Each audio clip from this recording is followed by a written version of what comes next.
Assalamualaikum warahmatullahi wabarakatuh. Shalom, Om Swastiastu, Namo Buddhaya, Salam Kebajikan. Selamat siang semuanya. Yang saya hormati Ketua Himpunan Mahasiswa Keperawatan Universitas Nasional, Kak Ari Maulana beserta jajarannya. Yang saya hormati Kak Siti Aisyah sebagai Ketua Pelaksana Kegiatan Bedah Buku. Yang saya hormati teman-teman seperjuangan yang berbahagia. Pada kesempatan hari ini, saya Nabila Aulia Widya selaku moderator yang akan memandu kegiatan dari awal hingga akhir. Sebelum kita memulai acara pada hari ini, alangkah lebih baiknya kita berdoa terlebih dahulu menurut agama dan kepercayaan masing-masing. Berdoa dimulai.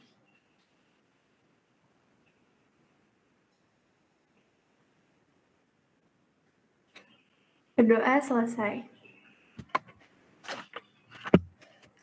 Nah, dalam kegiatan Research in Nursing and Health ini, itu merupakan program kerja Divisi Pendidikan dan Pelatihan guna mengembangkan pengetahuan mahasiswa keperawatan. Dalam program REN ini itu dibagi menjadi dua. Yang pertama ada bedah buku yang saat ini sedang kita laksanakan, dan yang kedua itu ada pendidikan kegawat daruratan.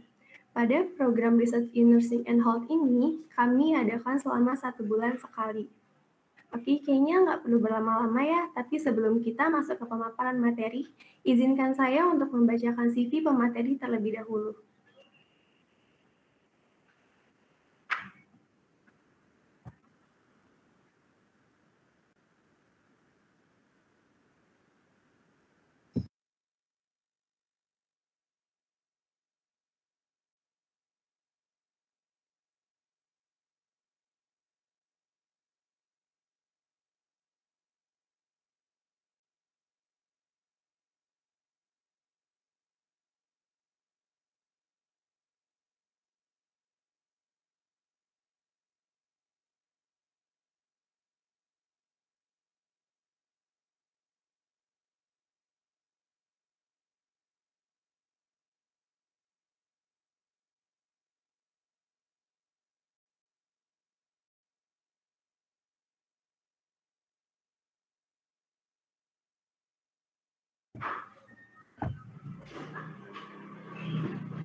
sebagai pemateri hari ini kita itu ada Kak Amira Apriliani. Kak Amira Apriliani merupakan mahasiswa keperawatan Universitas Nasional.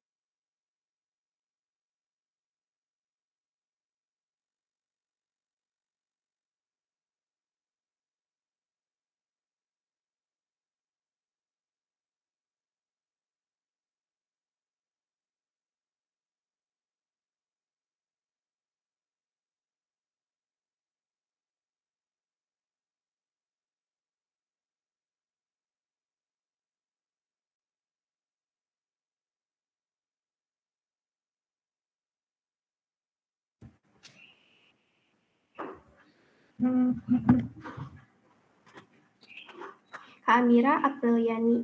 Kak Amira Apriliani ini lahir di Jakarta tanggal 20 Juni tahun 2000. Kak Amira Apriliani ini mempunyai pengalaman organisasi. Yang pertama, Kak Amira ini merupakan anggota Kastrat, Kajian Strategi dan Advokasi Himpunan Mahasiswa Keperawatan Universitas Nasional 2021 sampai 2022. Yang kedua, Kak Amira Apriliani ini merupakan Sekretaris Rayon Pergerakan Mahasiswa Islam Indonesia, Fakultas Ilmu Kesehatan Universitas Nasional. Yang ketiga, Kak Amira ini merupakan dari Karang Taruna. Yang keempat, anggota Remaja Masjid Al-Mujahidin. Dan yang kelima, merupakan anggota inti Pramuka SMA Gita Kirti 3 Jakarta tahun 2017 sampai 2018.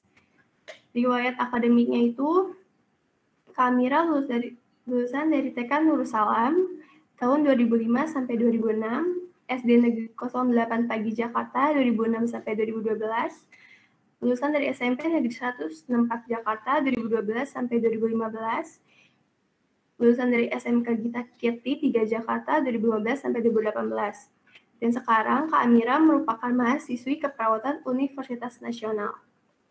Nah, nggak perlu berlama-lama lagi, selanjutnya pemaparan materi oleh Kak Amira Apriliani dengan tema pemeriksaan fisik sistem respirasi. Kepada Kak Amira, waktu dan layar saya persilahkan. Terima kasih kepada MC. Mungkin bisa share screen, bisa bantu share screen.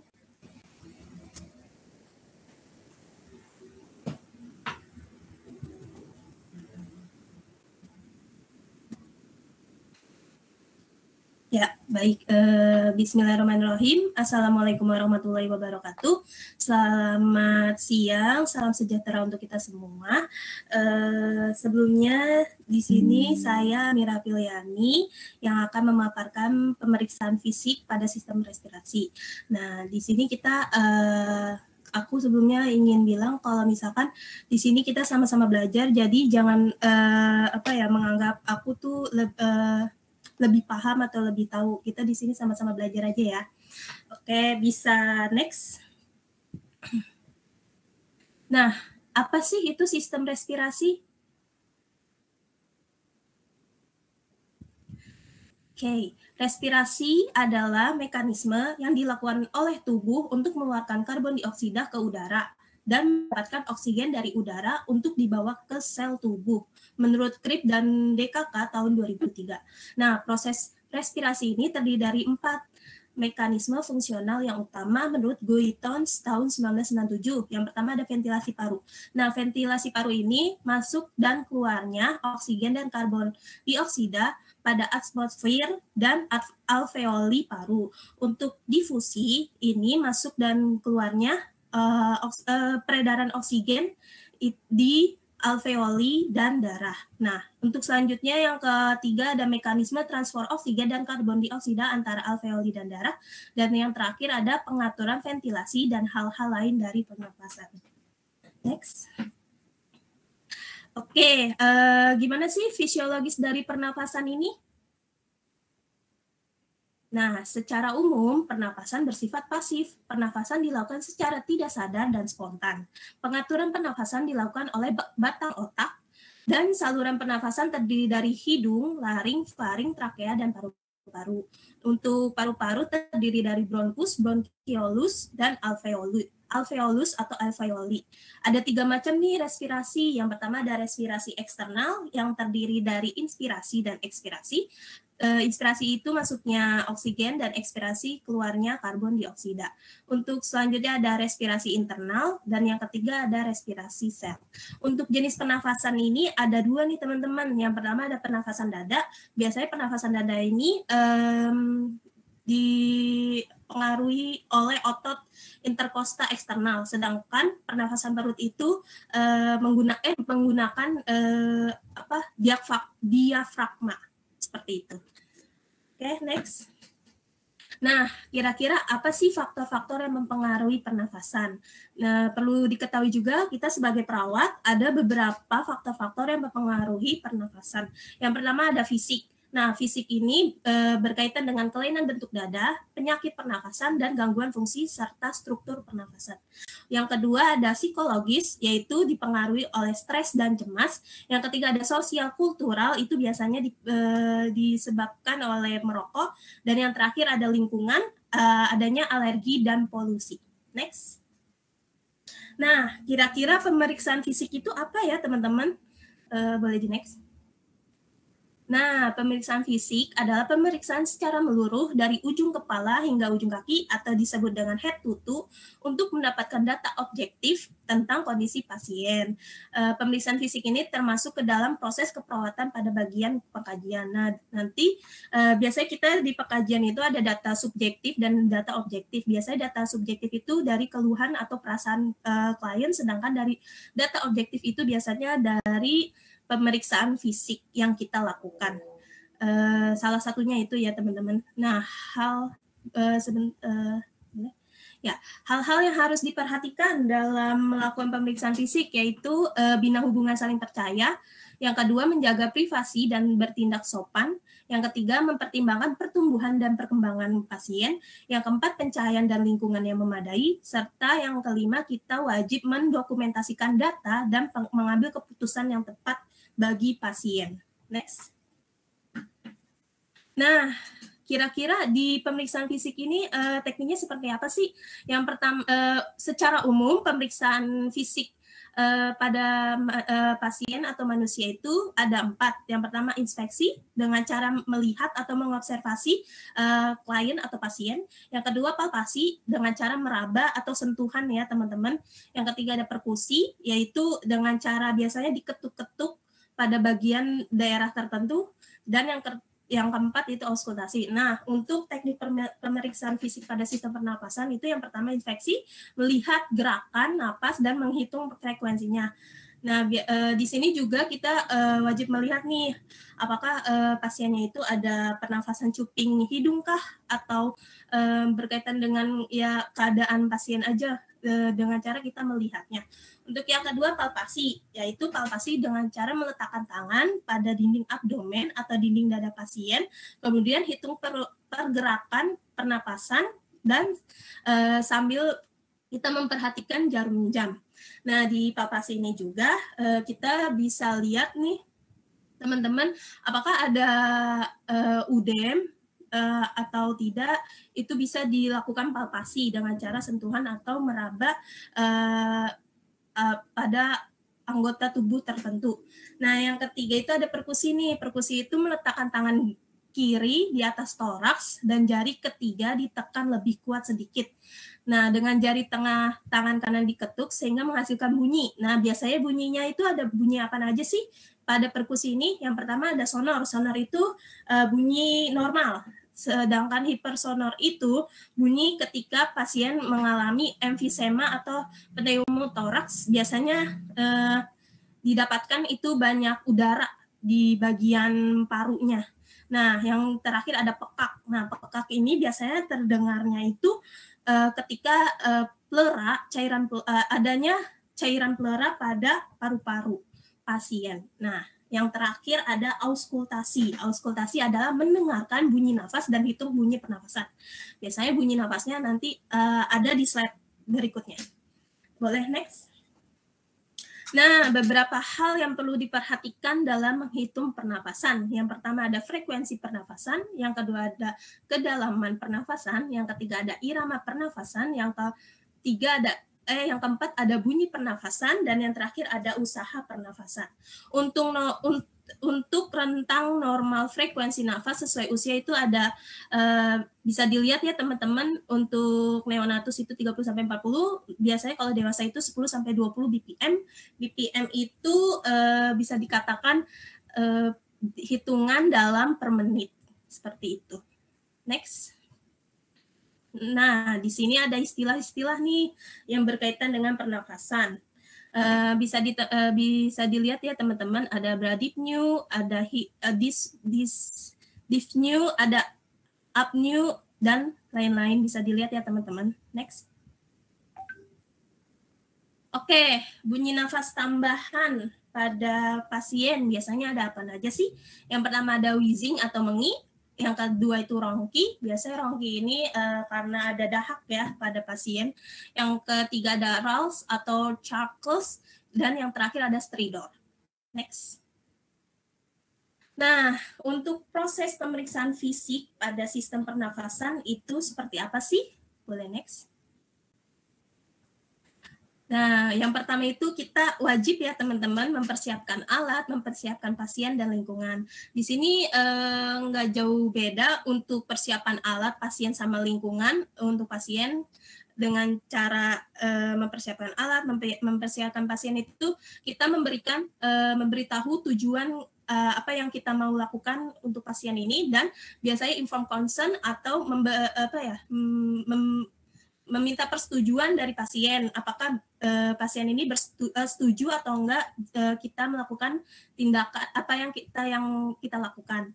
Nah, yang ketiga ada persiapan lingkungan, biasanya menjaga privasi pasien. Penting ya teman-teman untuk menjaga privasi pasien, karena ini termasuk kode etik juga masuk. Biasanya tuh ada memasang sampiran ya teman-teman, sebelum kita melakukan tindakan itu biasanya memasang sampiran atau membuka bagian yang ingin diperiksa aja. Untuk yang tidak diperiksa itu ditutup. Terus biasanya ketika ada pengunjung yang datang itu boleh dipersilakan keluar. Kalau misalkan tidak memungkinkan untuk mengeluarkan pengunjung, itu biasanya disampirkan saja, sampirkan di dekat tempat tidur pasien. Tuh. Oke. Nah, di sini ada prosedur pelaksanaannya. Kita mungkin lihat aja kali ya teman-teman dari prosedurnya. Boleh.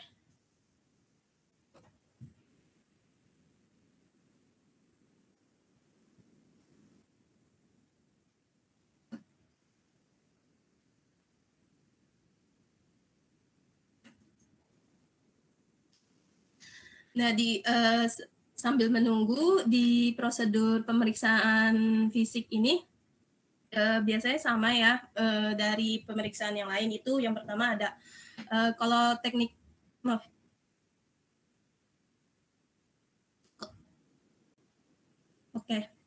kalau ada teknik komunikasi biasanya ada pra interaksi, orientasi, terus ada tahap kerja sama evaluasi gitu. Biasanya gitu ya teman-teman untuk pemeriksaan. Mungkin bisa dilihat ya teman-teman.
pemeriksaan perkusi ini nanti akan menunjukkan bahwa di situ akan dengan suara alur-alur antara yang sonor.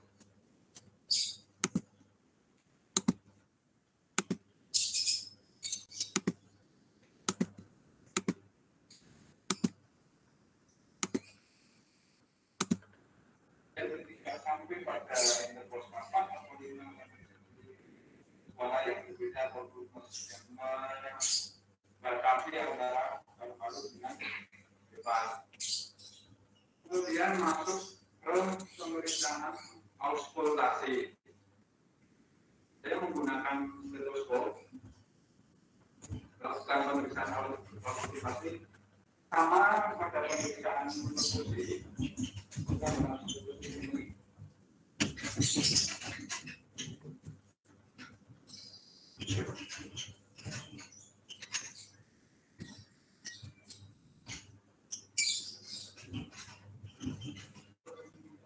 Pemeriksaan auskultasi ini pada supraklavicular sampai interkostal 6 ya, sampai kanan kiri.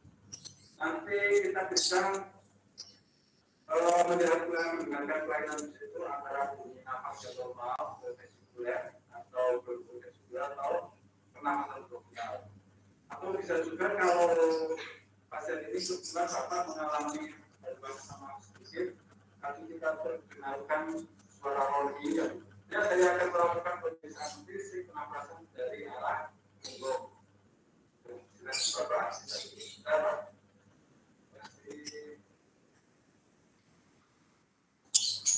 Untuk metode pemeriksaan dari punggung ini, kita untuk pertama dari inspeksi sama prosesnya, kita lihat apakah ada kelainan pada saluran gratis, kemudian apakah ada kelainan pada skapula, kemudian tentu dari dada.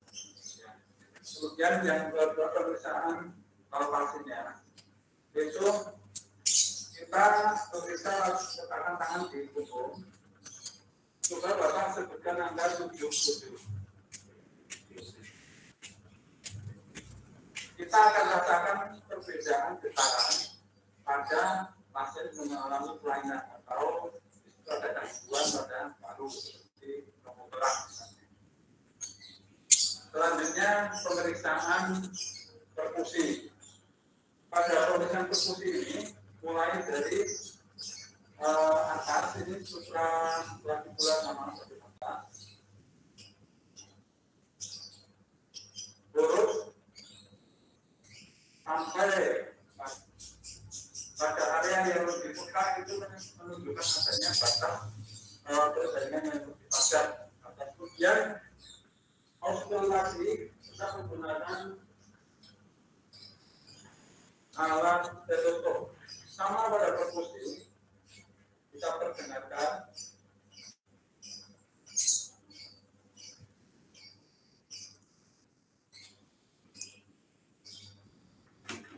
kita bisa pada pasien yang normal dia nafasnya vesikuler ataupun vesikuler atau bronkial. Kemudian pada bapak ini bapak ini tadi dari belakang sudah terkenal yang menandakan bahwa bukan sekret di saluran pernafasannya. Demikian tadi pemeriksaan fisik dari pernafasan. Untuk evaluasinya adalah bahwa bapak ini mengalami gangguan sama dan ada suara roni pada suara roni yang kita anjurkan untuk beri minum air hangat Pak ya, dan tidurnya agak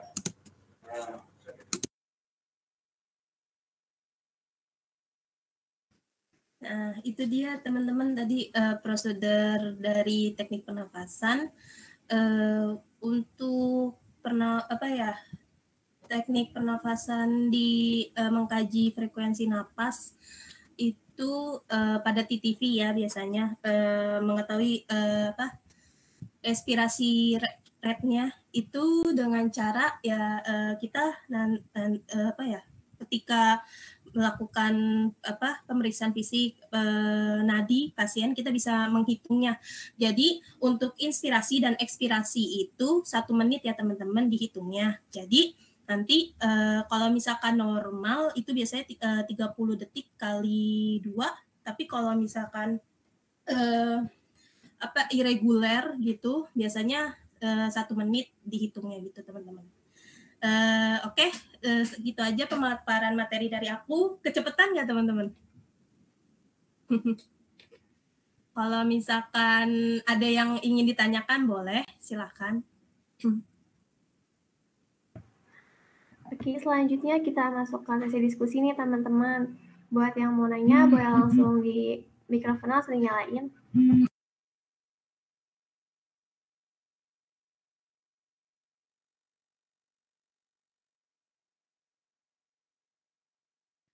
Kak, izin bertanya.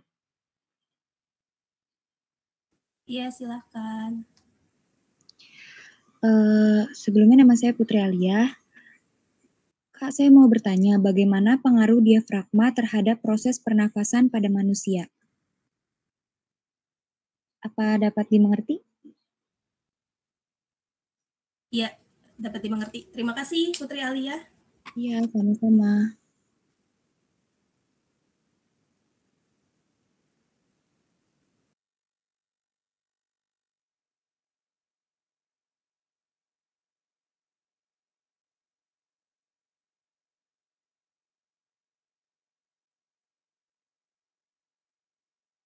Kak, mau nanya juga. Iya, silahkan Syifa. Sebelumnya, aku Syifa Zahra Kamila, izin bertanya, proses apa yang mendasari terjadinya respirasi? Terima kasih, Kak. Iya, sama-sama.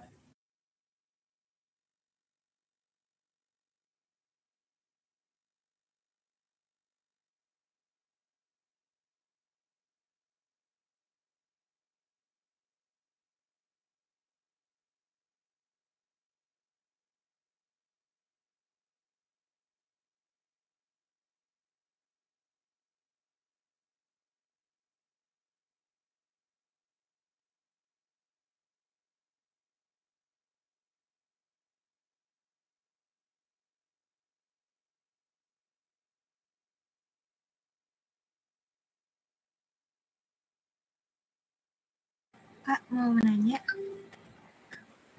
Sebelumnya perkenalkan nama aku Dina Widianti.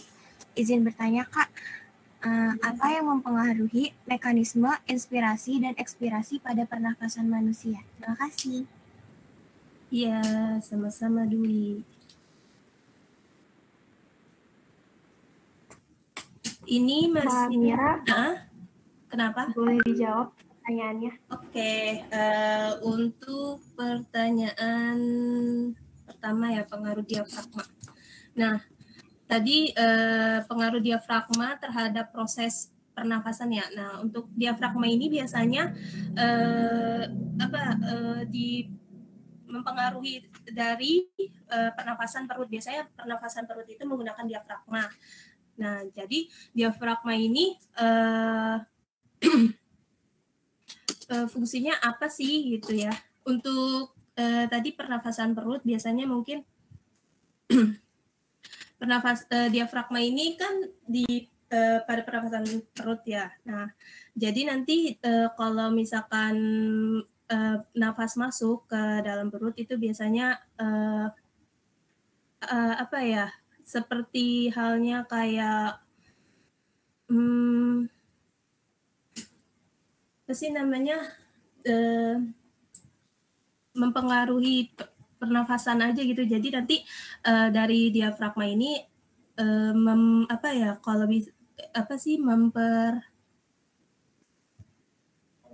mempermudah gitu untuk pernafasan pada perut gitu untuk diafragma itu. Seperti itu. Untuk Putri Alia, gimana Putri Alia? Iya Kak, terima kasih. Iya, sama-sama. Untuk selanjutnya, proses apa sih yang mendasari dari proses respirasi sistem pernafasan ya atau respirasi. Kalau yang mendasari itu biasanya seperti kita ketahui ya, respirasi itu masuknya oksigen ke dalam saluran pernafasan tadi ya, mulai dari hidung, trakea, laring, faring, terus ke paru-paru, bronkus, bronkiolus. Nanti ada pertukaran nih, pertukarannya itu dari pertukaran oksigen dan karbon dioksida biasanya itu ada di alveolus. Nah, nanti ditukar deh dari oksigen menjadi karbon dioksida, nanti lanjut lagi dibuang melalui hidung gitu. Untuk yang mendasarinya itu tadi masuknya oksigen ke dalam saluran pernafasan seperti itu. Gimana? Siapa yang nanya ini? Proses apa yang mendasari?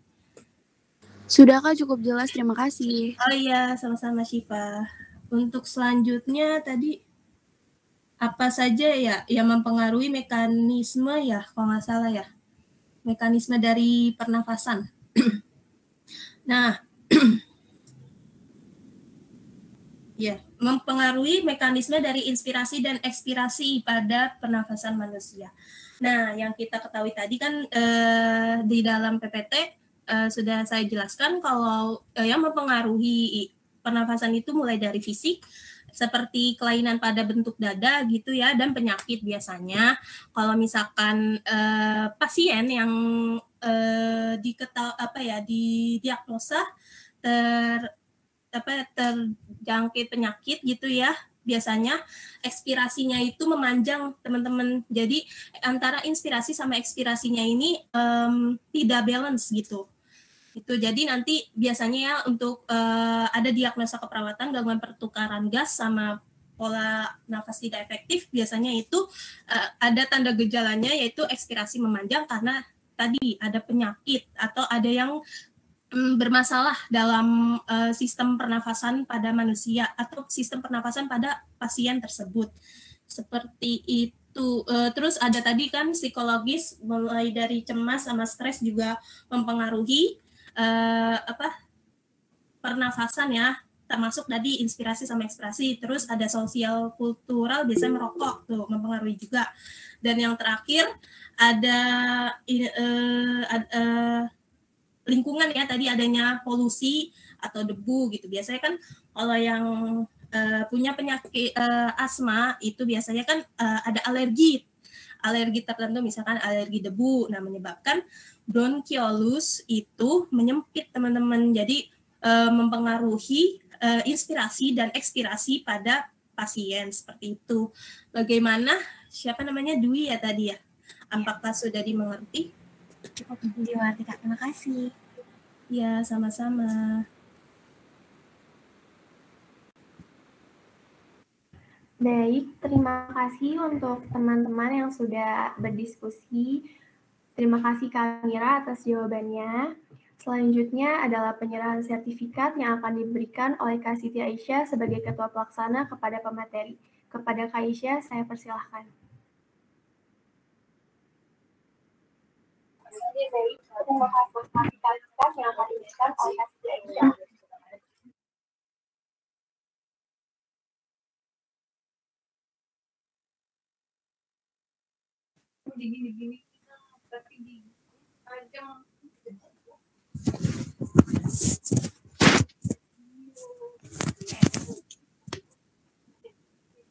Assalamualaikum warahmatullahi wabarakatuh. Siti Aisyah sebagai Ketua Pelaksana menyerahkan sertifikat sebagai ucapan terima kasih kepada Kak Amira Apriliani sebagai pembicara pemateri di kegiatan bedah buku REN yang diselenggarakan oleh Divisi Penpel dengan materi pemeriksaan fisik sistem respirasi pada Sabtu tanggal 4 Juni 2022. Dengan ini saya berikan sertifikatnya kepada Kak Amira. Terima kasih Kak Amira atas makasih.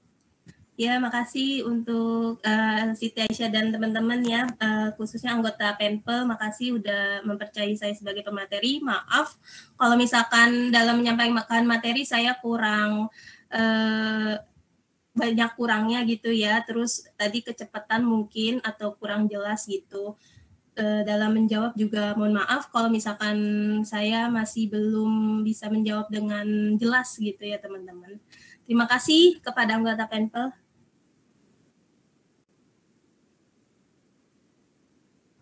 Oke, baik. Selanjutnya kita masuk ke presentasi. Buat teman-teman yang belum on cam, boleh tolong di-on-in ya kameranya. Jangan malu-malu. Ayo perlihatkan wajah cantik dan gantengnya.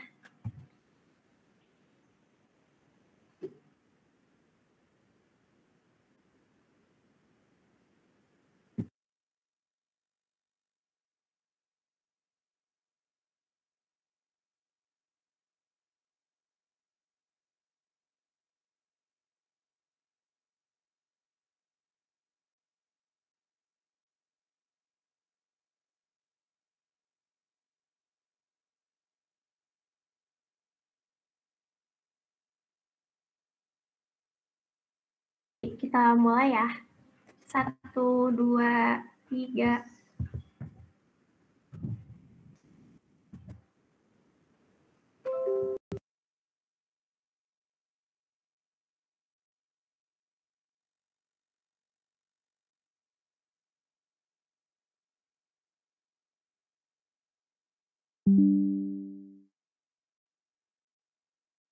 Baik, terima kasih kepada kakak-kakak dan teman-teman semua yang telah berdiskusi dengan baik pada hari ini.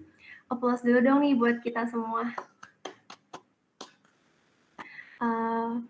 Kita sudah ada di penghujung acara nih teman-teman. Kira-kira selanjutnya, pertemuan kita selanjutnya bakal bahas apa ya? Buat teman-teman yang penasaran nih, poin selanjutnya bakal bahas apa? Jangan lupa ya pantengin terus IG-nya Hima Kepunas karena nanti bakal ada info-info di sana. Jangan sampai ketinggalan teman-teman. Oke, mungkin segitu aja ya dari saya. Maaf apabila ada salah-salah kata atau penyampaian dari awal acara. Kurang lebihnya mohon maaf. Wassalamualaikum warahmatullahi wabarakatuh. Waalaikumsalam warahmatullahi wabarakatuh. Makasih MC. Waalaikumsalam warahmatullahi wabarakatuh. Terima kasih semua. Terima kasih Amira. Terima kasih. Terima kasih semuanya.